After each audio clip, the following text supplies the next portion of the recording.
Well, you know what they say, early adopters always get screwed.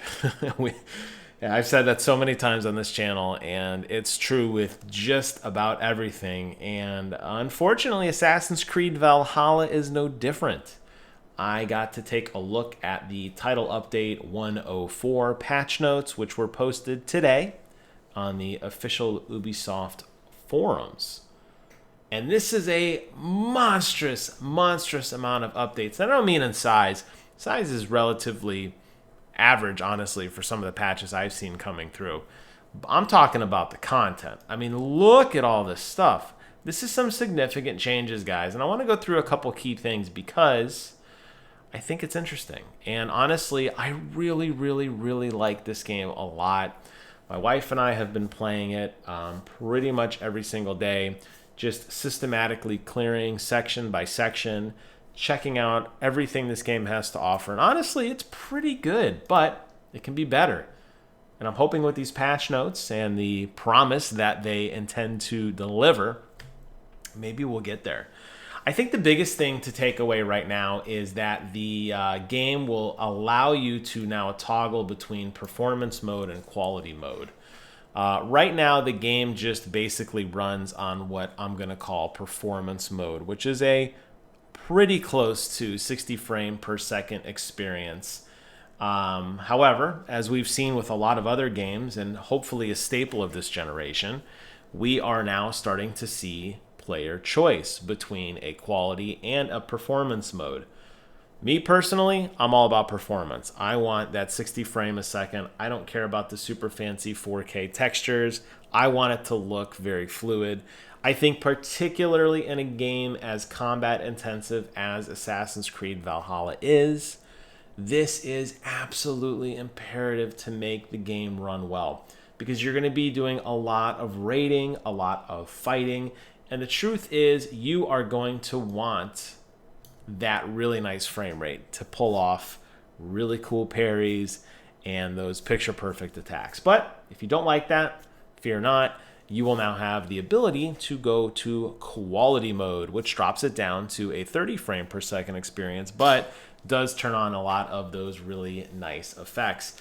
Surprisingly enough, they are actually going to offer this on the Xbox Series S as well, which right now runs at only 30 frames a second in a lower resolution. I will be really curious to see the Xbox Series S running this game at 60 frames a second. How much do they have to give up? I said Series S is a mistake. I still believe that. And this game, up until now, has really kind of showed that. We'll see.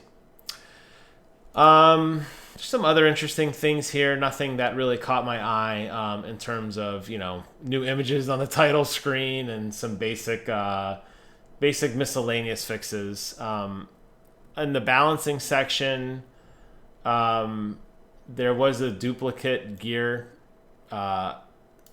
dupe that I was aware of where people were breaking the game. Looks like they want to stop that.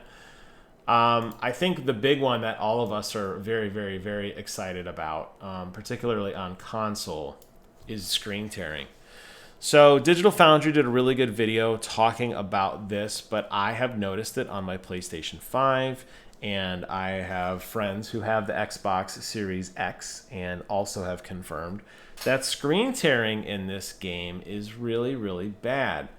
What ends up happening is the game chops. Now, for whatever reason, on the PlayStation, it's only at the top quarter of the screen, and it's never during a cutscene. It's just out and about. And it's not even like a load in terms of like a big battle running into a raid with hundreds, or not even hundreds, but many NPCs and effects. It's just randomly out of nowhere. It doesn't make any sense. I assumed it may have something to do with some sort of quick save feature or some sort of save state feature where the game is really quickly blasting the hard drive to save off something. But considering how bad it is on the Xbox Series X right now, it's definitely a problem that they have. So the fact that they are by name calling out screen tearing, particularly on the Xbox Series consoles, is encouraging. I hope this does carry over to the PlayStation where I play it. But yeah, that's something that I'm very, very excited to see if they can actually figure that out. I also noticed, for me, I was having issues where some of my cloud saves were not showing up. So they're saying here that they've worked on the save game system slightly. And then I think, kind of in lieu with a lot of the screen tearing issues that I aforementioned, a litany of graphical issues, FX issues, clipping issues, Avor's cloak clipping, audio, lighting, and shadow resolution issues. This game is pretty when it looks pretty. I know that's kind of a nonsense thing to say, but when this game is running at all cylinders, it is gorgeous. Running across the countryside with the sun setting, it looks beautiful when you're in your longboat navigating through the waterways. Sometimes the lighting just hits perfectly and it's picture perfect beautiful. Then you get these weird clipping issues where Avor's cloak, her hand will clip through it, or her, well, I'm playing as a girl, I guess if it's a guy, his. Sometimes her cloak will clip through the longboat or get wrapped around her body in a very weird way where it just kind of like the physics model just essentially crashes. So I'm looking forward to that being fixed. There are some weird lighting issues and audio issues where sound will just suddenly stop for no reason. Sound effects just cease to exist. Also, I've noticed there is an issue in this game, and I'll be really curious if they fixed it here. I kind of doubt it. There is an issue where it's very clear that some of this game was recorded remotely via like Skype or via some sort of online service. And as a result, the voice acting is incredibly flat and tinny and echoey, and it loses all sense of treble or bass with it. I don't know why they recorded this way. I don't know why they didn't just have a voice actor send over the raw source file to be loaded into the game.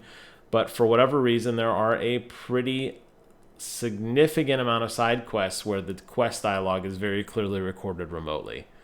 I'll be curious if this audio issue is a way of them basically admitting that and fixing it. I guess will remain to be seen. There's some other funny things, like you can't fish when it's bad weather, which I noticed. The fish seemingly vanish. I thought that was actually a feature of the game, but clearly they are aware of it, making a little joke there. And then there's just a handful of other just generic combat type issues. Guard reactions, bow combat, fishing behavior, even stuff with Odin's sight, how that works. Sign-in, which is your eagle, how he kind of reacts to the world, what things he can see. So, yeah, I mean, look at these notes. Look at how far down this goes. This is a lot of stuff. Really a lot of stuff. I am optimistic that this is going to make it a much better game. I mean, this is a significant amount of work. I mean, I guess you could argue and say, you guys suck. Do it right the first time. But I think you could also say, hey, good for you. Clearly, this is interesting to people. And look, we're not happy with the state of the game. It could be better. Make it the masterpiece we want it to be. So I think we're getting there, guys. We'll see. If it's worth reporting, I will definitely address it. Probably next week's War Never Changes with Phil. We'll probably talk about an update on that. I'm sure I'll be playing a lot of this game this weekend. But for now, that's it for me. Hope you guys found this video informative. I will post a link to this official blog in the description below. You can check it out for yourselves. Hope you have a wonderful Thanksgiving weekend, Black Friday weekend. Good luck out there. Take care of yourselves. Stay safe. And until next time, I will see you guys on the other side.